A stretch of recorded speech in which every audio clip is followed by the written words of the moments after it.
अस्सलाम वालेकुम। Last time हम डिस्कस कर रहे थे ऑक्साइड्स के हवाले से और मैंने कहा था कि ऑक्साइड्स को टू डिफरेंट बेसिस पे टू डिफरेंट टाइप्स में डिवाइड किया जाता है। और उसमें मैंने कहा था कि जो ज़्यादा इम्पोर्टेंट टाइप है या इम्पोर्टेंट बेस है वो है on the basis of properties. Mean on the basis of properties oxides are divided into three types: basic oxides, acidic oxides and amphoteric oxides. और मैंने इनको डिफरेंशिएट कैसे किया था कि ऐसे ऑक्साइड्स कि जिनको वाटर में डिजॉल्व करें बेस बनाएं वो बेसिक ऑक्साइड्स हैं, और ऐसे ऑक्साइड्स जो वाटर में डिजॉल्व करने से एसिड बनाते हैं वो एसिडिक ऑक्साइड्स हैं।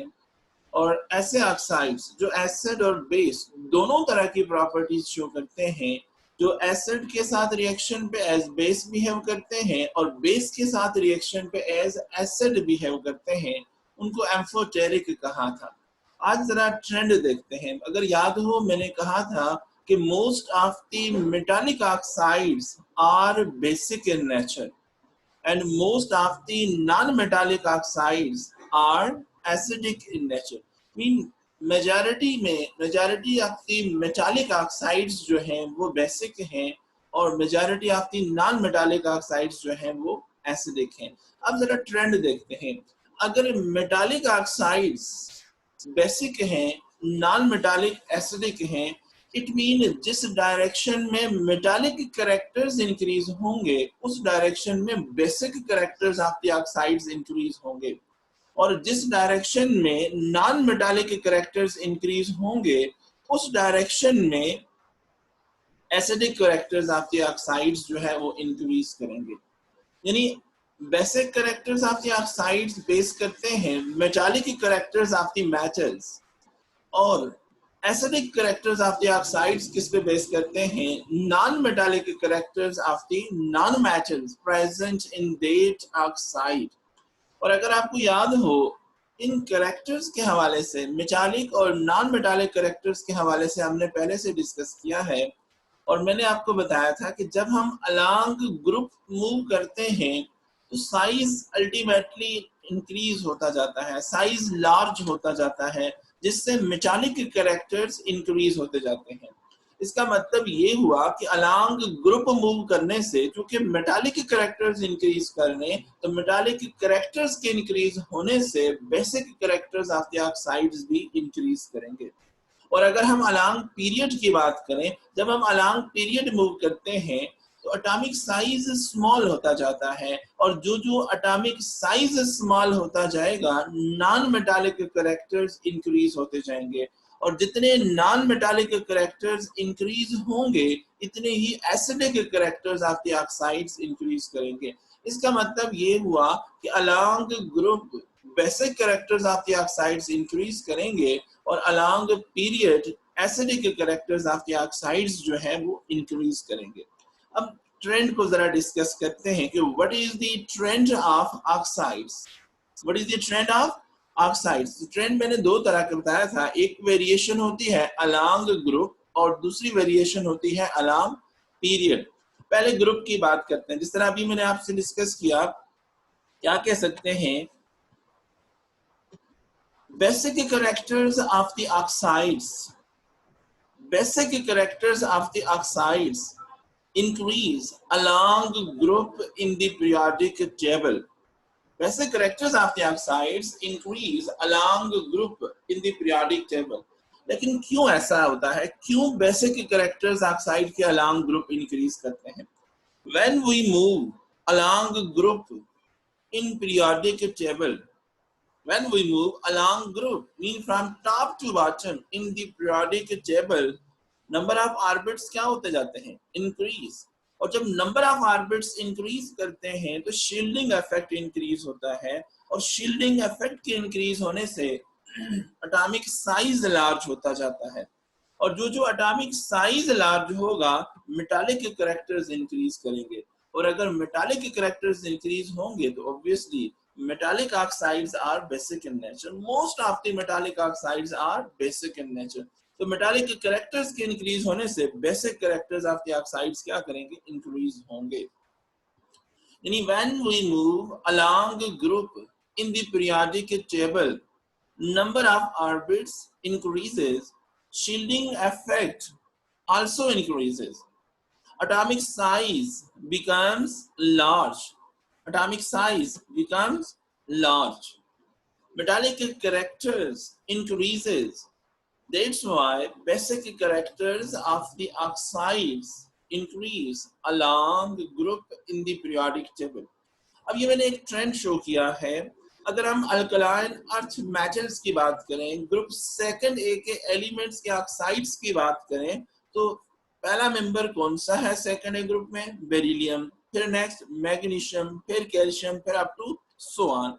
मैंने अभी कहा कि अलोंग ग्रुप मूव करने से बेसिक कैरेक्टर इंक्रीज कर रहे हैं। तो अब beryllium to barium basic character increase कर रहे हैं। क्यों? बेरियम, अगर बेरिलियम से बेरियम की तरफ जा रहे हैं तो साइज बढ़ रहा है, साइज के बढ़ने से मेटालिक कैरेक्टर्स इंक्रीज हो रहे हैं, और मेटालिक कैरेक्टर्स के इंक्रीज होने से basic characters of oxides increase होते हैं। यानी देखें, ये फर्स्ट मेंबर है, ये सेकंड है, ये थर्ड है, fourth up to so on. तो डाउन द ग्रुप जब मूव करते हैं तो इनके मेटालिक कैरेक्टर्स इंक्रीज होने की वजह से इनके जो है basic characters of these oxides also increase. अब बात करते हैं अलोंग पीरियड्स की। तो अगर basic characters along group increase कर रहे हैं तो अलोंग पीरियड कौन से कैरेक्टर्स इंक्रीज करेंगे, acidic characters. So acidic characters of the oxides increase along period in the periodic table. Acidic characters of the oxides increase along the period in the periodic table. Why? ऐसा क्यों होता है? When we move along the period, mean from left to right in the periodic table. When we move along period, mean from left to right in periodic table, number of orbits remains same. Orbits में कोई change नहीं आती। अगर orbits change नहीं हो रहे तो shielding effect भी चेंज नहीं होगा, लेकिन न्यूक्लियर चार्ज इंक्रीज करता है, और न्यूक्लियर चार्ज के इंक्रीज होने से न्यूक्लियर पुल इंक्रीज कर जाती है। जब न्यूक्लियर पुल इंक्रीज होती है तो एटॉमिक साइज स्मॉल होता जाता है, और जो जो एटॉमिक साइज स्मॉल होता जाएगा, नॉन मेटालिक कैरेक्टर्स इंक्रीज होते जाएंगे, और जितने नॉन मेटालिक कैरेक्टर्स इंक्रीज होते जाएंगे इतने ही एसिडिक कैरेक्टर्स ऑफ ऑक्साइड्स जो है वो इंक्रीज होंगे। So why acidic characters of the oxides increase along period in the periodic table? Answer में हम क्या कह सकते हैं कि when we move along period mean from left to right in periodic table, number of orbits remains same, shielding effect also remains same, but due to the increase in nuclear charge, atomic size becomes smaller, atomic size becomes smaller, non-metallic characters decreases, non-metallic characters decreases. That's why acidic characters of the oxides also increases.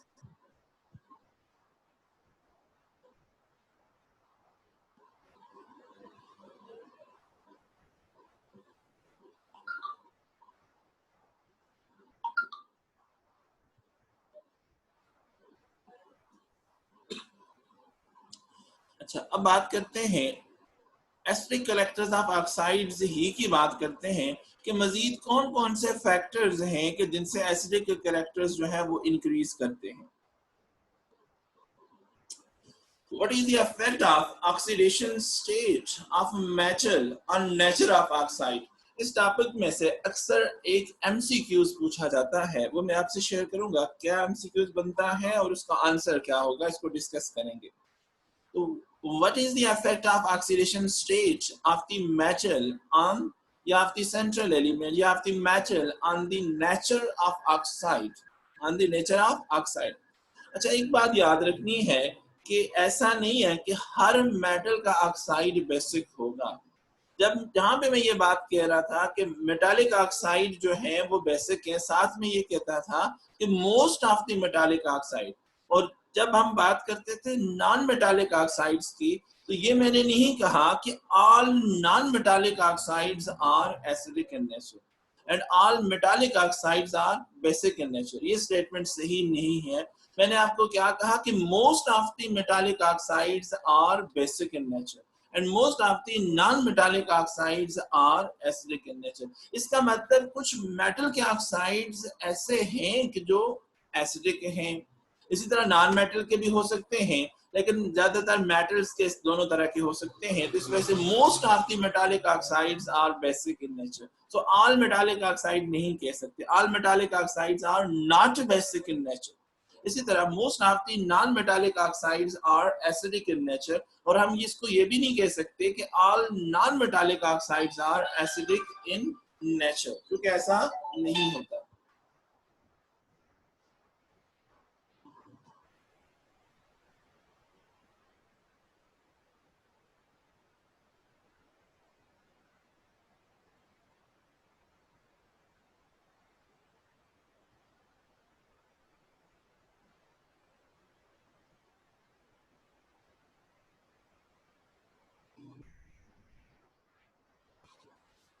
अच्छा, अब बात करते हैं इन factors की।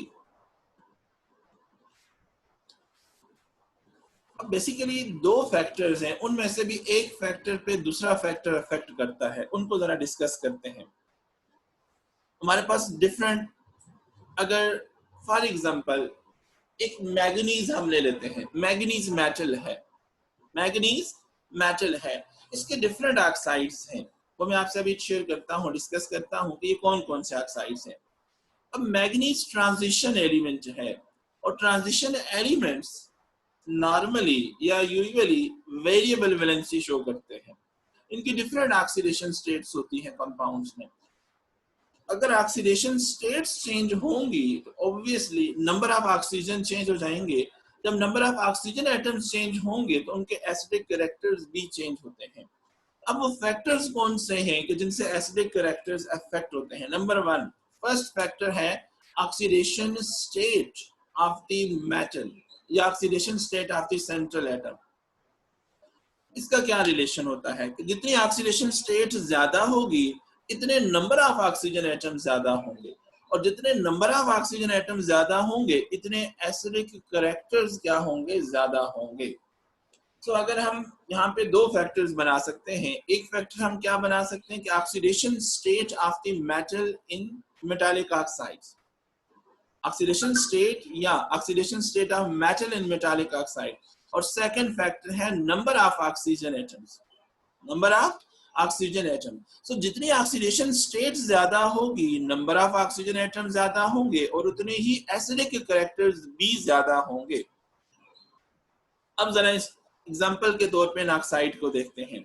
यहाँ पे central element कौन सा है? मेटल कौन सा है? मैग्नीज। यहाँ पे मेटल मैग्नीज है। ये डिफरेंट ऑक्साइड्स हैं, मसलन manganese oxide, dimanganese trioxide, manganese dioxide, dimanganese hepta oxide. क्या इनमें आपको कोई डिफरेंस नजर आ रहा है? हमने पढ़ा था फर्स्ट ईयर में इलेक्ट्रोकेमिस्ट्री में, हमने ये पढ़ा था कि ऑक्सीजन की ऑक्सीडेशन स्टेट इसके मेजॉरिटी ऑफ द कंपाउंड्स में -2 होती है। यानी oxidation state of oxygen in all of its compounds is -2 except peroxide, superoxide etcetera. अब मैग्नीज ऑक्साइड की बात करते हैं। मैंने कहा ऑक्सीजन की ऑक्सीडेशन स्टेट -2 है। अगर इधर चार्ज -2 है, एक ऑक्सीजन का चार्ज -2, तो कितने ऑक्सीजन एटम्स हैं? एक ही ऑक्सीजन है। इधर चार्ज -2 है, तो इस तरफ चार्ज कितना होगा? +2। इधर -2 चार्ज होगा और इधर +2। इट मीन MnO में मैग्नीज की ऑक्सीडेशन स्टेट +2 है। अब डाई मैग्नीज ट्राई ऑक्साइड की बात करते हैं। एक ऑक्सीजन की ऑक्सीडेशन स्टेट -2 है, तो 3 ऑक्सीजन की ऑक्सीडेशन स्टेट -6 होगी। तो अगर इधर 3 ऑक्सीजन का चार्ज -6 है तो इधर चार्ज क्या होना चाहिए, +6, तब जाके बैलेंस चार्ज जो है वो बैलेंस होगा, 0 होगा। इट मीन इधर +6 है। +6 कितने मैग्नीज का चार्ज है, 2 का, तो एक मैग्नीज का चार्ज क्या होगा, +3। इट मीन MnO में मैग्नीज के ऑक्सीडेशन स्टेट +2 है और Mn2O3 में मैग्नीज के ऑक्सीडेशन स्टेट +3 है। और MnO2 की बात करते हैं, मैग्नीज डाइऑक्साइड की बात करते हैं, एक ऑक्सीजन का चार्ज -2 है और 2 ऑक्सीजन का चार्ज -4 होगा। 2 ऑक्सीजन एटम्स का चार्ज -4 है और अगर इस तरफ चार्ज -4 है तो इस तरफ चार्ज क्या होगा, +4। अब देखें यहाँ पे चार्ज +2 मैंने बताया, यहाँ पे +3, यहाँ पे +4। अब डाई मैग्नीज हेप्टा ऑक्साइड की बात करते हैं, एक ऑक्सीजन का चार्ज -2, तो 7 का चार्ज कितना होगा, -14। -14 चार्ज 7 ऑक्सीजन एटम्स पे होगा। तो मैग्नीज पे फिर चार्ज क्या बनेगा, अगर इस तरफ -14 है तो मैग्नीज का चार्ज +14 होगा। +14 कितने मैग्नीज का चार्ज है, 2 का। इट मीन एक मैग्नीज का चार्ज क्या होगा, +7, +7। यानी यहाँ पे चार्ज मैग्नीज का +2 है, +2 ऑक्सीडेशन स्टेट है, +3 है, +4 है और +7। इट मीन मैग्नीज ऑक्साइड से डाई मैग्नीज हेप्टा ऑक्साइड की तरफ जाने से मैग्नीज की ऑक्सीडेशन स्टेट इंक्रीज कर रही है और ऑक्सीडेशन स्टेट के इंक्रीज करने से नंबर ऑफ ऑक्सीजन एटम्स क्या हो रहे हैं, इंक्रीज हो रहे हैं। Number of oxygen atoms increase हो रहे हैं और ऑक्सीजन एटम्स के इंक्रीज होने से एसिडिक कैरेक्टर्स भी इंक्रीज हो रहे हैं। सो इनमें से किसके एसिडिक कैरेक्टर्स ज्यादा होंगे, डाई मैग्नीज हेप्टा ऑक्साइड। अच्छा, अब शायद आप में से किसी के जहन में ये क्वेश्चन अराइज हो, डाई मैग्नीज और ट्राई ऑक्साइड में तो 3 ऑक्सीजन हैं और मैग्नीज डाई ऑक्साइड में 2 ऑक्सीजन हैं, तो फिर कैसे डाई मैग्नीज ट्राई ऑक्साइड से मैग्नीज डाई ऑक्साइड में ऑक्सीजन ज्यादा हुए। मैंने तो ये कहा है अभी कि मैग्नीज ऑक्साइड से जब हम डाई मैग्नीज हेप्टा ऑक्साइड की तरफ मूव करते हैं तो ऑक्सीजन एटम्स इंक्रीज करते जा रहे हैं। तो डाई मैग्नीज ट्राईऑक्साइड में तो 3 ऑक्सीजन एटम्स हैं, जबकि मैग्नीज डाइऑक्साइड में तो 2 ऑक्सीजन है। तो ये कैसे इंक्रीज हो रहे हैं, बेसिकली हमने रेशो को देखना है। मसलन मैग्नीज ऑक्साइड है, फर्स्ट ऑक्साइड है, इनमें रेशो क्या बनती है, 1:1। मैग्नीज टू ऑक्सीजन रेशो 1:1 है, एक मैग्नीज के साथ एक ऑक्सीजन है। डाई मैग्नीज ट्राई ऑक्साइड में अगर हम देखें, 2 मैग्नीज के साथ 3 ऑक्सीजन हैं, तो एक मैग्नीज के साथ कितने बनेंगे, 1.5। यानी एक मैग्नीज के साथ एक ऑक्सीजन एटम है और यहाँ पे एक मैग्नीज के साथ 1.5 ऑक्सीजन है और यहाँ पे एक मैग्नीज के साथ 2 ऑक्सीजन है।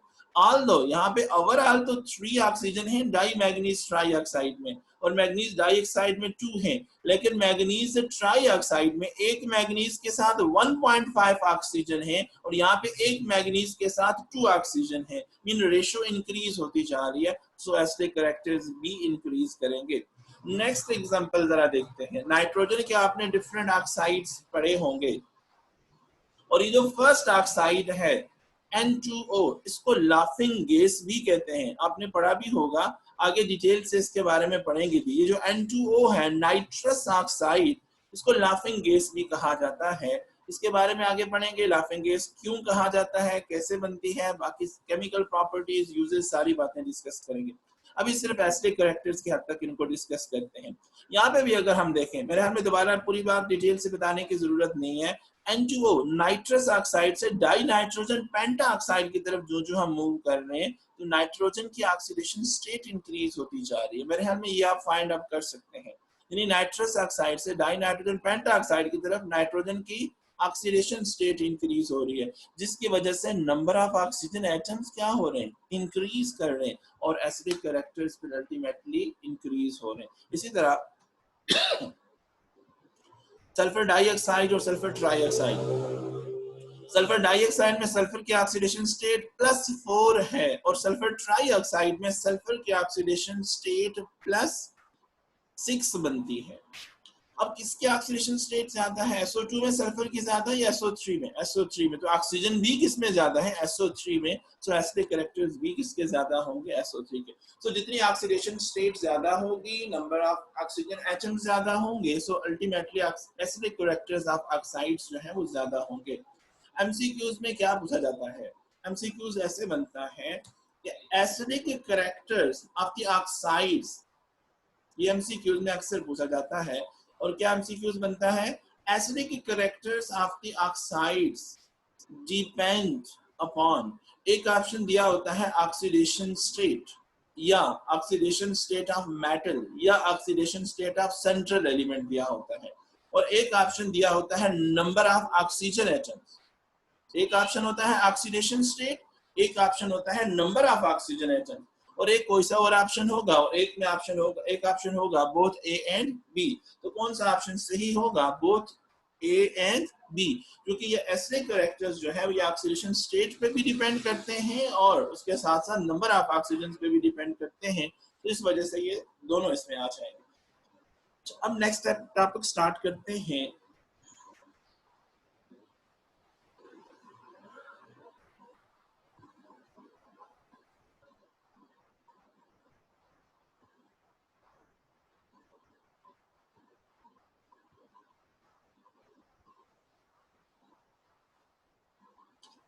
Position of hydrogen in periodic table, ये बहुत इंपॉर्टेंट क्वेश्चन है और ये लॉन्ग क्वेश्चन के लिए बहुत ही इंपॉर्टेंट क्वेश्चन है। ये लॉन्ग क्वेश्चन में पूछा जाता है।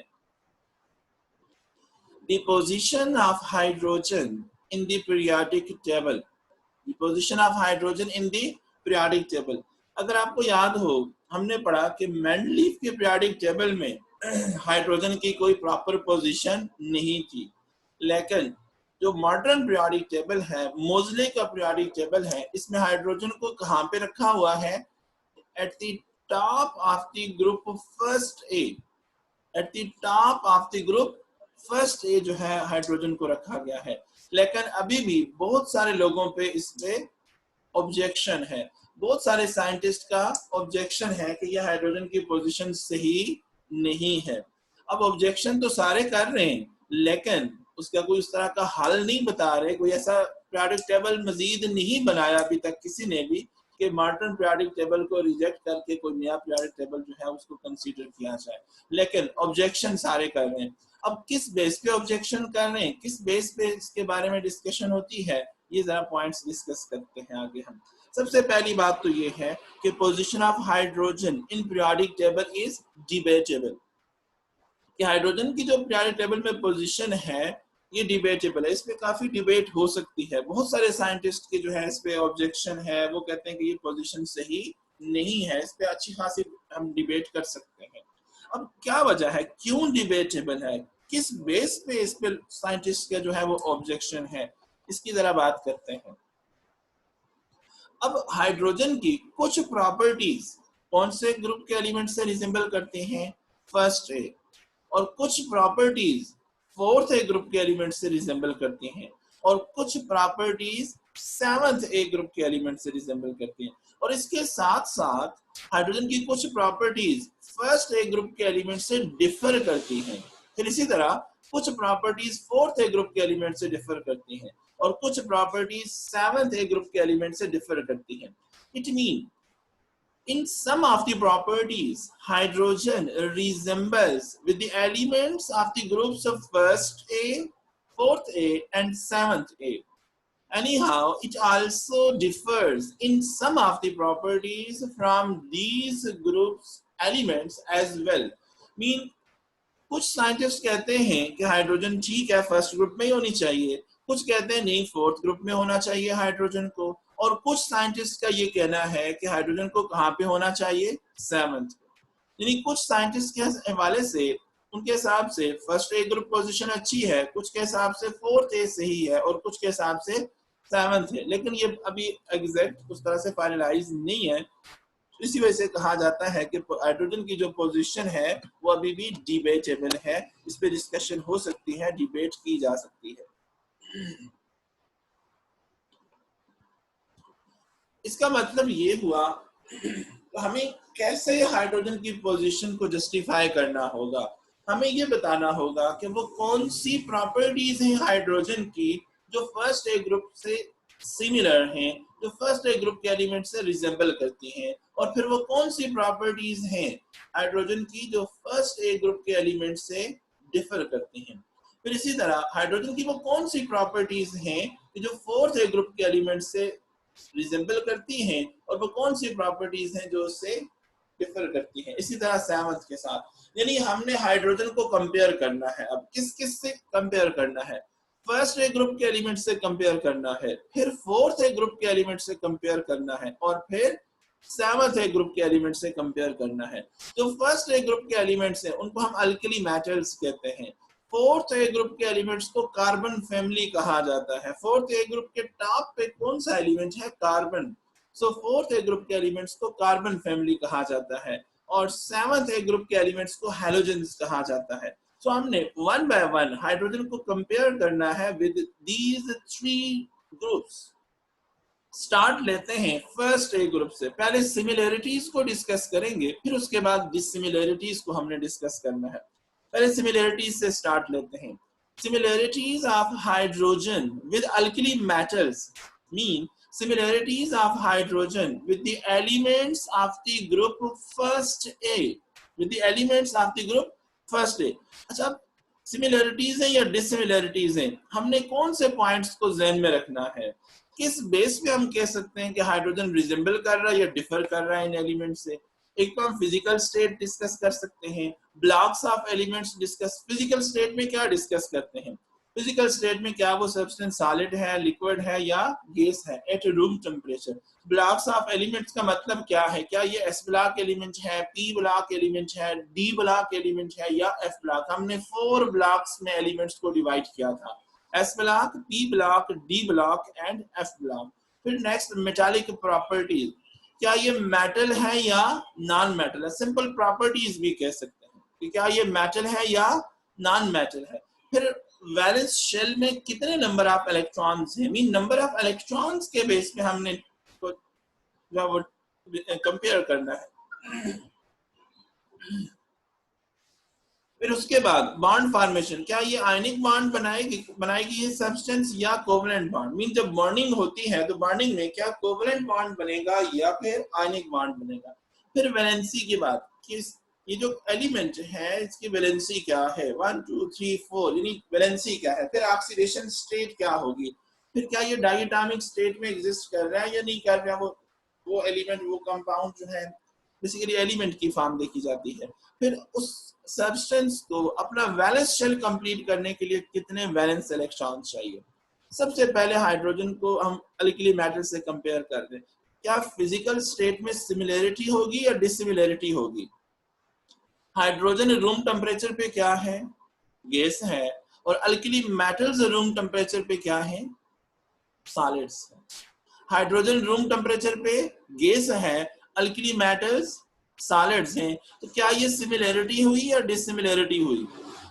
ये तो डिससिमिलैरिटी है, तो हमने हेडिंग दी है similarity. It mean physical state को सिमिलैरिटी में डिस्कस नहीं करेंगे। ये जो प्रॉपर्टीज है, मैंने ये सिमिलैरिटीज और डिससिमिलैरिटीज सब के लिए सेम रखी हैं ताकि आपके लिए आसानी हो। कैसे? जब तीनों ग्रुप से कंपेयर करेंगे फिर आपको बात समझ आएगी ये मैंने एक ही जगह पे इनको क्यों रखा है, इनको अलग-अलग क्यों नहीं किया। क्योंकि डिफरेंट ग्रुप में ये प्रॉपर्टीज कुछ में सिमिलैरिटीज है और कुछ में डिससिमिलैरिटीज है। इस वजह से मैंने सिमिलैरिटीज और डिससिमिलैरिटीज के पॉइंट्स को अलग नहीं किया बल्कि कंबाइन किया है। इसमें देख के हमने इनको रखना है कि सिमिलैरिटीज में किस प्रॉपर्टी को रखेंगे और डिससिमिलैरिटी में किस प्रॉपर्टी को रखेंगे। इसका मतलब फिजिकल स्टेट इसमें नहीं आएगी, सिमिलैरिटी में नहीं आएगी, क्योंकि हाइड्रोजन तो गैस है और अल्कली मेटल सॉलिड है। इट मीन ये सिमिलैरिटी नहीं है, इसको नहीं लिखेंगे। अब ब्लॉक की बात करते हैं। अब हाइड्रोजन कौन से एलिमेंट से बिलोंग करती है? हाइड्रोजन एस ब्लॉक एलिमेंट है और अल्कली मेटल्स भी एस ब्लॉक एलिमेंट्स हैं। इट मीन क्या ये सिमिलैरिटी हुई या डिससिमिलैरिटी हुई? इट मीन ये तो सिमिलैरिटी है, तो ये क्या यहाँ पे लिख सकते हैं? यस, ये पॉइंट हम यहाँ लिख सकते हैं। क्या कह सकते हैं? Hydrogen like alkali metals is S block element. Physical state similarity नहीं थी, हमने नहीं लिखा उसको। अब ब्लॉक्स पे सिमिलैरिटी आ रही है तो इसको लिखेंगे hydrogen like alkali metals is S block element. ये बात भी ठीक होगी। अब नेक्स्ट प्रॉपर्टीज की बात करते हैं। हाइड्रोजन मेटल है या नॉन मेटल है? हाइड्रोजन नॉन मेटल है और अल्कली मेटल्स मेटल्स हैं। सो प्रॉपर्टीज में सिमिलरिटी हुई या डिसिमिलरिटीज हुई? यानी मेटालिक प्रॉपर्टीज में डिसिमिलरिटी है, इट मीन ये भी सिमिलरिटीज में नहीं आ सकते। फिर नेक्स्ट पॉइंट क्या है? Number of valence electrons. Hydrogen के वैलेंस शेल में कितने इलेक्ट्रॉन्स होते हैं? Only one. और अल्कली मेटल्स के वैलेंस शेल में भी कितने इलेक्ट्रॉन्स हैं? One one. इसका मतलब ये सिमिलरिटी है। ये पॉइंट हम लिख सकते हैं। क्या लिखेंगे फिर? Hydrogen like alkali metals, hydrogen like alkali metals has only one electron in its valence shell. Hydrogen like alkali metals has only one electron in its valence shell. अब बॉन्ड फॉर्मेशन की बात करते हैं। यानी बॉन्ड फॉर्मेशन में क्या ionic bond होगा या कोवेलेंट बॉन्ड होगा? इसमें हाइड्रोजन दोनों तरह की प्रॉपर्टीज शो कर देता है। बाद औक़ात हाइड्रोजन का कोवेलेंट बॉन्ड बनता है और बाद औक़ात आयनिक बॉन्ड बनता है। इसको लिखना चाहे तो हम लिख सकते हैं कि हाइड्रोजन अल्कली मेटल्स की तरह आयनिक बॉन्ड भी बनाता है, लेकिन इसको हम ज्यादातर इस तरह से एक्सप्लेन करते हैं कि hydrogen like alkali metal has a tendency to react with electronegative element. Obviously जब इलेक्ट्रोनेगेटिव एलिमेंट के साथ रिएक्शन होगा तो कौन सा बॉन्ड बनेगा? आयनिक बॉन्ड बनेगा। कौन सा बॉन्ड बनेगा? आयनिक। हाइड्रोजन आयनिक बॉन्ड भी बना सकता है और कोवेलेंट भी बना सकता है, depending upon other element that combine और रिएक्ट विद हाइड्रोजन। अब नेक्स्ट है वैलेंसी। हाइड्रोजन की वैलेंसी 1 है, अल्कली मेटल्स की भी वैलेंसी 1 है। तो क्या वैलेंसी सिमिलरिटीज में आएगी या डिसिमिलरिटीज में आएगी? ऑब्वियसली सिमिलरिटी है। तो क्या लिखेंगे कि hydrogen like alkali metals shows valency 1। Hydrogen like alkali metals shows valency 1। अब बात करते हैं ऑक्सीडेशन स्टेट की। हाइड्रोजन के ऑक्सीडेशन स्टेट +1 है और alkali metals B+1 oxidation state show करते हैं। तो क्या ये सिमिलरिटी है या डिसिमिलरिटी? ऑब्वियसली सिमिलरिटी है। तो क्या कहेंगे? Hydrogen like alkali metals, hydrogen like alkali metals loses one electron and form positive ion. Hydrogen like alkali metals loses one electron and form positive ion. Diatomic form H2 होता नहीं होता? Hydrogen diatomic form में exist करती है, लेकिन alkali metals diatomic form में exist नहीं करते। इट मीन डाइएटॉमिक फॉर्म जो है वो सिमिलरिटीज में नहीं आती। और last point, number of electrons to complete valence shell. Hydrogen को अपना वैलेंस शेल कंप्लीट करने के लिए कितने इलेक्ट्रॉन चाहिए? एक ही इलेक्ट्रॉन चाहिए। जबकि अल्कली मेटल्स को ऑक्टेट कंप्लीट करने के लिए कितने इलेक्ट्रॉन चाहिए? वैलेंस शेल कंप्लीट करने के लिए कितने इलेक्ट्रॉन चाहिए? 7। हाइड्रोजन को एक इलेक्ट्रॉन चाहिए वैलेंस शेल कंप्लीट करने के लिए और अल्कली मेटल्स को 7 इलेक्ट्रॉन चाहिए। इट मीन ये भी सिमिलरिटी नहीं है। इसका मतलब सिमिलरिटीज यही बनती है।